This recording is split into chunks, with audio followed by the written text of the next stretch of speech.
Okay, so what I want to do is I want to write this essay over 7 days. That'll give me enough time to edit and just make the best piece that I can make.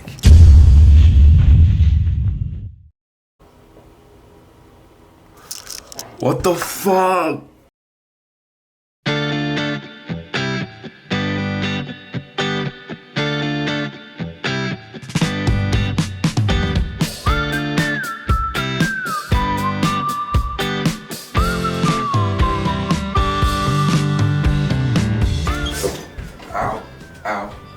What is up, everybody? I hope you guys are having a great day wherever you are. I'm sorry for not posting anything recently. I was recently diagnosed with a grade 2 ankle sprain in my right ankle from playing a little bit of basketball, and there have been some complications lately. Ow, ow, ow. But I thought that today we would try to film this day because I have a paper due in less than 14 hours. Okay, yeah, we gotta get this.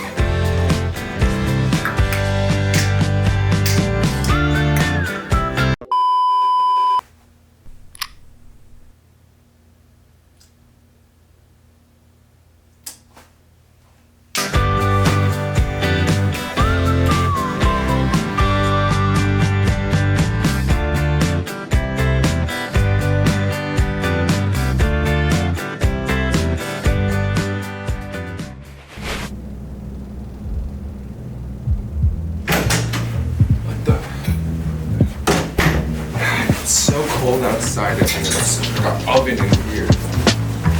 Alright, so this paper is for my class, philosophy.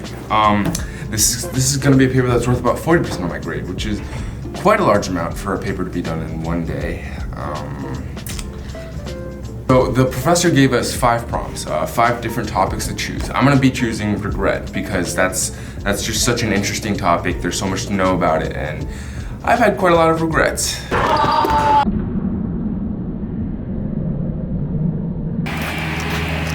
Oh, what the? But the point of this paper is to have an objection to an author's standpoint. So I'm gonna be reading a philosopher's paper and trying to dissect it, figure out what's wrong with it, and come up with an objection that hopefully invalidates their argument. But first, I have to read the philosopher's paper.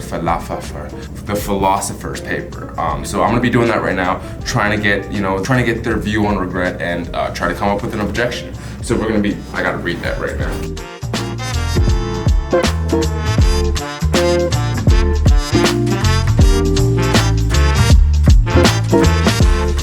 Okay, so I just got kicked out of that room, but I think I have a good grasp of what the author's trying to say, and I'm gonna try to explain it to you guys real fast. Okay, so this is the point that McQueen is trying to make. So I think I've talked about this before, but the thought of regret. So you have T0, the time that you were happy that you made a decision, and then you have time T1, the time that you regret making that decision. So whoa, that's actually kind of cool. What? Oh wait, look at this. I wrote that down, and there's on the side of it, there's another shadow of what I wrote down. What? Okay, so let's use a career choice as an example. So at T1, you're an engineer. You've been an engineer for 20 years, and you find out that you regret being an engineer. You can't say that rationally because at T0, you liked engineering. You like math and science. You like to do math problems, physics, I don't know. So there was nothing to tell you at T0 to do anything else but engineering. So that's the basic premise of, not being able to regret rationally. But then she brings in another point. We have another philosopher named Paul. But Paul is saying something called transformative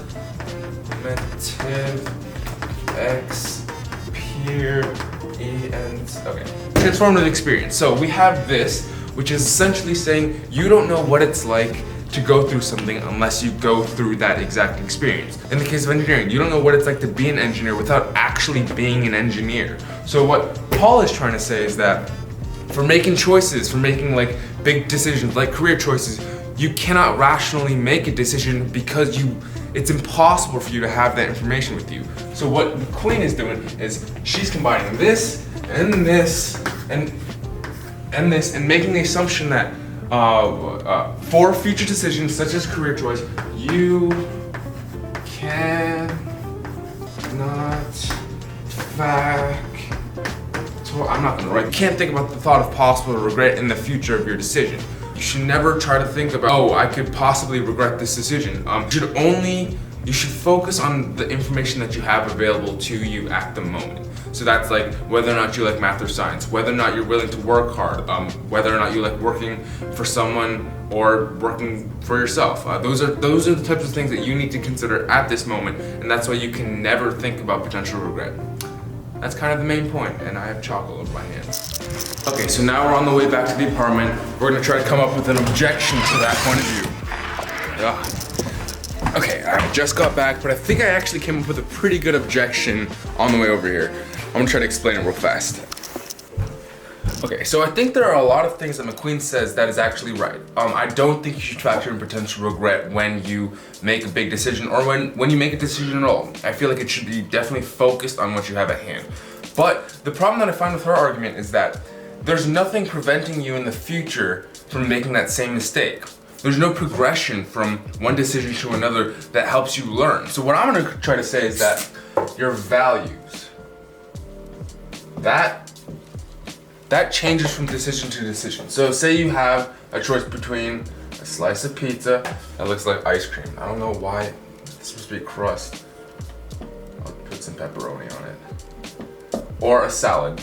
I'm just gonna draw a leaf.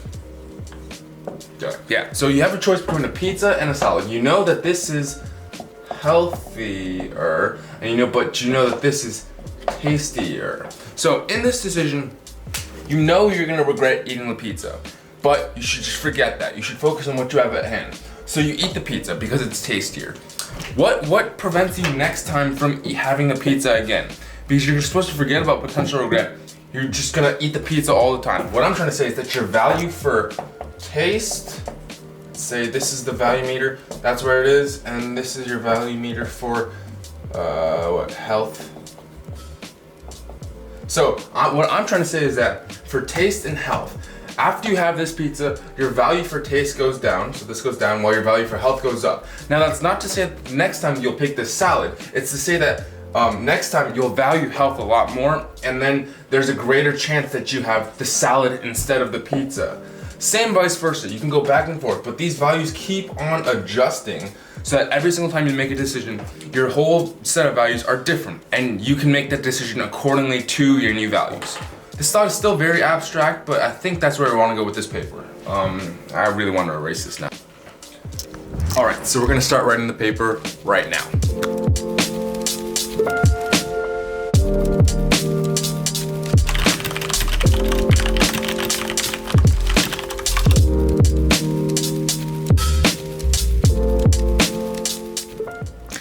So it's been about 4 hours. I've written most of the rough draft. It's looking pretty good right now, but my foot's starting to swell up again, I think. So I need to try to put some ice on it or something cold.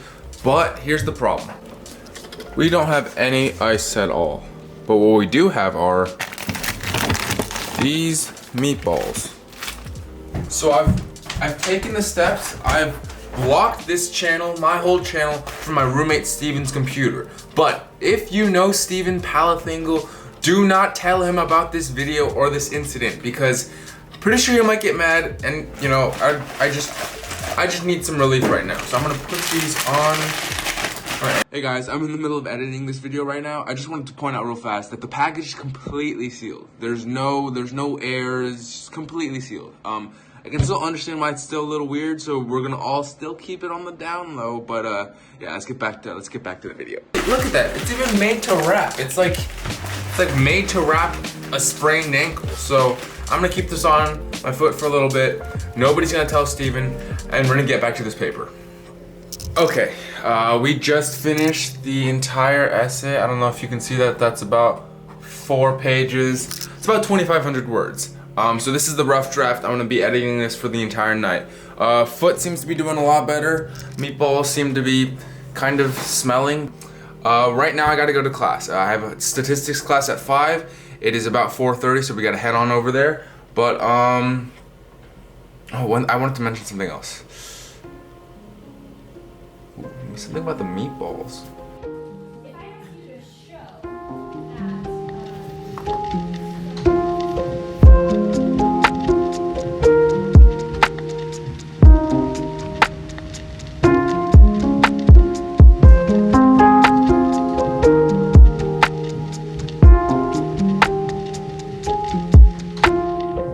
So right now, I just finished that class, and I just actually got a bite to eat with a couple of friends.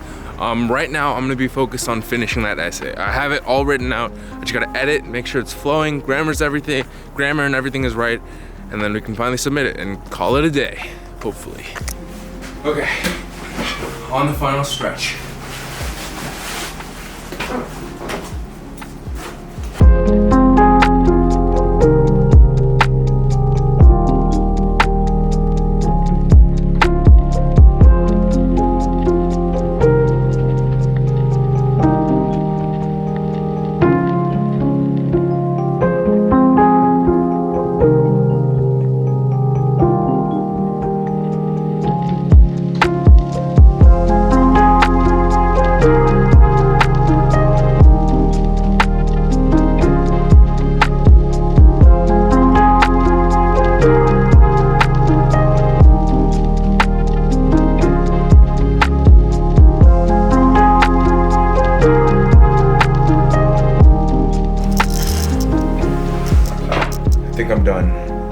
I think I'm done with my essay. Read it over, looks pretty good.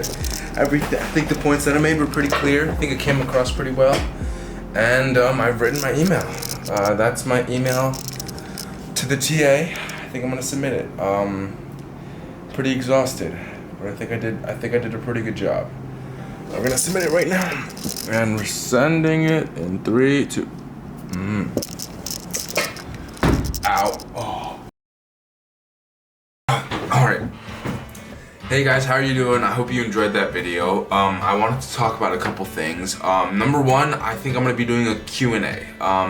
Just a short Q&A. You guys, post whatever questions you want down below in the comments. I will answer them. I think it's safe to say nothing's off limits, but I don't want to say that right now. But, second, so the plan for the future. I've been thinking about this for a while. I have it pretty nailed down. I'm gonna be talking about that later. Next week is actually my spring break. Me and my parents are actually gonna go on vacation. I'm gonna try to spend some quality time with some family. I guess for now, yeah, that's about it. Thank you for watching. I hope you enjoyed it. If you liked it, please like. If you disliked it, don't do anything. And I hope to see you the next time.